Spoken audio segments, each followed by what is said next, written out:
Okay, everybody, we are ready to get started with this week's assignment, and our topic this week is actually silly Sundays. So we're going to start off today by taking a look at some ice cream sundaes. I'm sure you've seen or maybe even tasted an ice cream sundae before.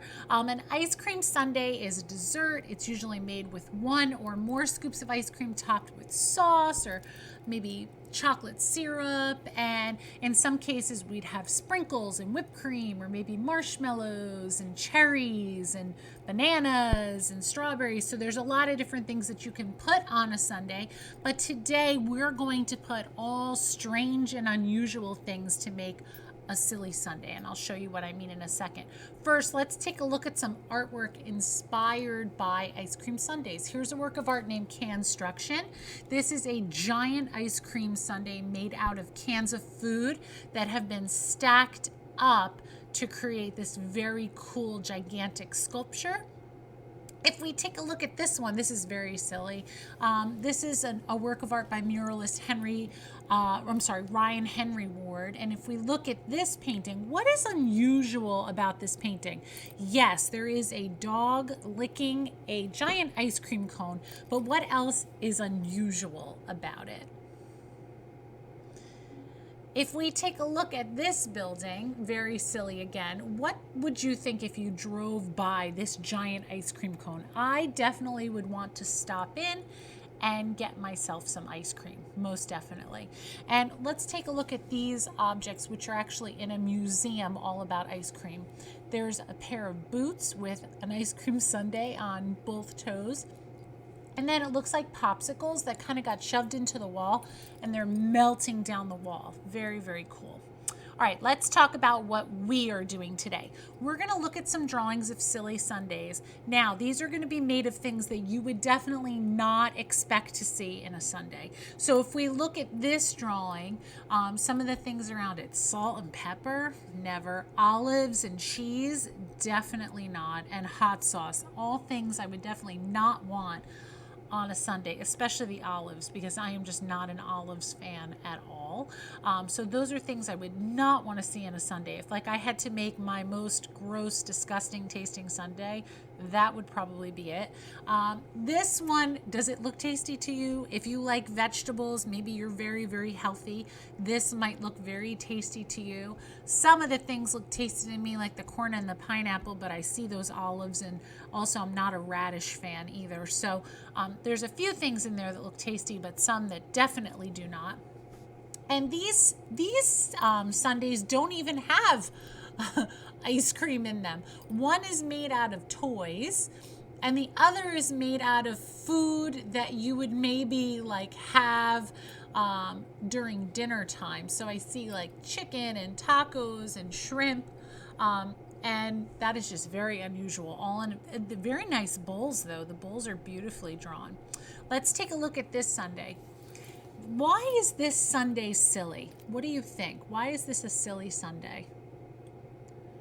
If you guess that this sundae is silly because it is so large that you would need machines to build it, you are correct. This would feed a lot of people. This would feed maybe all of Wayne, New Jersey, I think, this sundae.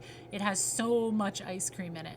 So today we're going to draw your own silly sundae, and what you need to think of is, what are you going to put on your sundae that's going to be unusual? Are you going to use things that you definitely would never ever want to eat in a sundae? Are you going to use things that maybe you don't eat at all for your sundae? Or do you have an idea that's even more creative? Okay, we're gonna start off with our the base of the sundae, or the bowl, and we'll get all of the drawing parts done today. So you're going to need your pencil today and your sketchbook, and then meet me right back here.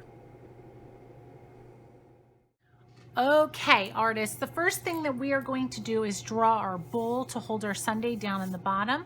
I'm going to put up a little image over here so you can see some different types of bowls that you can draw, but you could always make up your own as well. I'm drawing with a Sharpie marker today just so that you can see what I'm drawing a little bit better on the video. I'm going to start with kind of almost like a smile line. I'm just going to curve around Then I'm going to draw a bigger smile line. It almost looks like I'm drawing a big mouth on like an emoji, okay, or like a boat kind of. I'm then going to draw 2 lines that go down so that my bowl doesn't roll right off the table. And I'm going to draw another curved line. This makes our bowl look a little bit more 3-dimensional. Now we have to decide, what are we going to put inside of here to make it silly, okay? This is really going to be up to you. I think for me, inside of mine, I'm going to draw all of my pets. So I'm going to fill it up with all my different pets because I think that would be very silly and look very strange. But you can fill up with whatever you would like to do. If you want to do toys, or if you want to do, I don't know, maybe you want to do socks and shoes. You could do anything you want. I'm going to go ahead and start drawing. And I will fast forward the video a little bit as I go, but you're gonna work on your own for a little bit of time, and then we will meet back and discuss.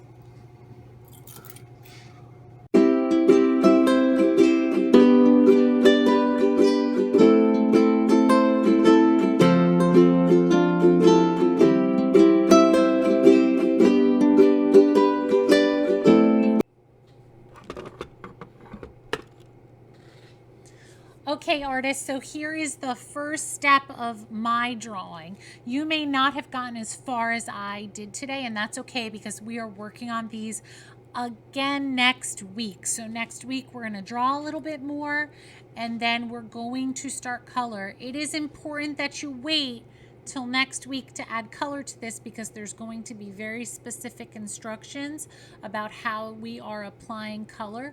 Not sure if you noticed, but I did add a little bit of a design to the bowl. I put some whipped cream on both my dog Stanley's head and my cat Liner's head, and then my cat Darth Vader, who actually I drew him very, very sweet. If I was to put a cherry on his head in real life, I don't think he would be so excited and smiling about it.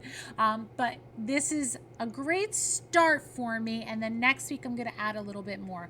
I'm looking forward to seeing at the end of today's lesson what you come up with. Use the rest of the time that we have together to finish as much of your drawing as you can, and then we're going to work on it again next time.